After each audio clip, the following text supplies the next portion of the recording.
Hey folks, welcome to the 30 Days to Learn Adobe After Effects course.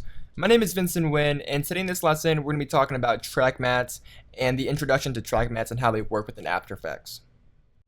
So here in After Effects I have the same composition open as the previous lessons, the layer maps composition, and again I just have some basic footage here. And today we're going to be talking about the track mat column right here. So if you don't see the track mat columns, hit toggle switches / modes until you see the track mat column here. And let me just show you what they do. So again, they're very similar to layer maps. They're going to be using one layer to drive another layer. And this is what I'm going to show you. So I'm going to create a new layer, make it a black solid, call it track mat. Alright, and this time we're going to apply a fractal noise effect. And what that's going to do is very similar to Photoshop. It's going to create a fractal noise, very basic. I'm going to pump the contrast up to 200 just so we get a very contrast look here. And I'm going to go to the transform and just scale this thing up. So basically what you have here is just a black and white kind of fractal cloud. And as you can see, if I toggle the transparency switch here, we don't have any transparency. This is just pure black and white pixels as you see here. Now how does this relate to track mats? Well, if you go back to our footage layer, under the track mat column, you can see that we have four options here: the alpha mat, alpha inverted, which is just the opposite of the alpha mat, luma mat, and luma mat inverted, which is again the opposite of the luma mat. Now the alpha mat is referring to the alpha channel, and the luma mat is referring to the luminance channel. So as you can see, we have luminance here. Our track mat has some white bright values here, and this is the luminance. So watch what happens when I set the footage track mat to luma mat.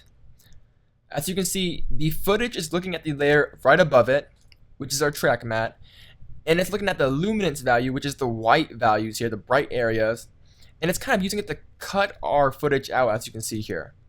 Now if I switch it to luma mat inverted, it's just going to use the black values. So it's just kind of the reverse of it, or the invert of it.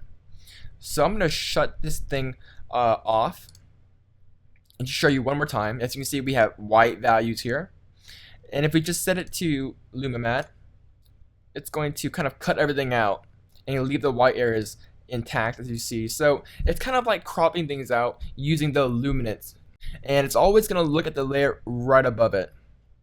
So that's the luma mat and the luma inverted mat, and this is very useful if you want to create maybe like this kind of cloudy effect, or use other layers to control other layers based on their brightness values. Now let's go ahead and talk about the alpha mat here. So let me just delete this track mat, so we just have our plain footage here. Now let me just shut that off for a second. This is what I want to talk about right here. As you can see, when we have nothing in the composition, we have transparent pixels, right? We don't have anything in the composition, so there's really no layers here. So in theory, this should be transparent because nothing is here. But you're seeing a black window. Now, that doesn't necessarily mean that we don't have transparency. After Effects picks a filler color for you when it's transparent. So by default, we see black. But if you toggle the transparency switch, you can see that we actually do have transparency. After Effects just sets the background to black, kind of as a default. And that may kind of confuse you or trip you up, but again, just because we have a black background here doesn't necessarily mean that we have no transparency. Just toggle switches / modes, and you should be kind of clear on whether or not if you have transparency or not. So back to the tutorial, I'm going to go ahead and create a text layer. So let's go to layer, new text. I'm going to type in track mat, very nice big and bulky letters here. And I'm just going to turn back on our footage. So what we have here is, again, text. And remember, the text does have transparency. Our text layer does have some transparency here. And we're going to use that transparency to kind of cut out our footage. So again, I'm going to go to the footage here, under track mat, and I'm going to set it to alpha mat. And remember, mats look at layers right above it. So in this case, the layer right above our footage is our text layer with the alpha channel. So I'm going to set the track mat to alpha mat. And as you can see, it's using the transparency to cut things out.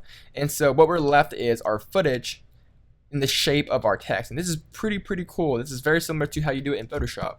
And we can move around our footage, and you can see it kind of just keeps the text in place here. We can move around the texture. That's pretty interesting. So what happens if we go to alpha inverted? Well, it's going to do the exact opposite. It's going to use the non-transparent pixels as a cutout and use the transparency as the kind of filler here. So as you can see, just a very basic concept. It'll be very useful when you want to texture something or create a really awesome smoky reveal and such like that. So really basic overview of track mattes in After Effects and how to use them. Now you know what this column is used for. I use it all the time, really great.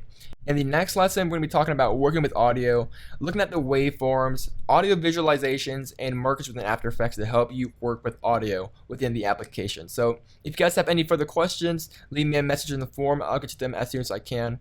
And once again, guys, my name is Vincent Nguyen, and I'll see you guys in the next lesson. Bye, guys.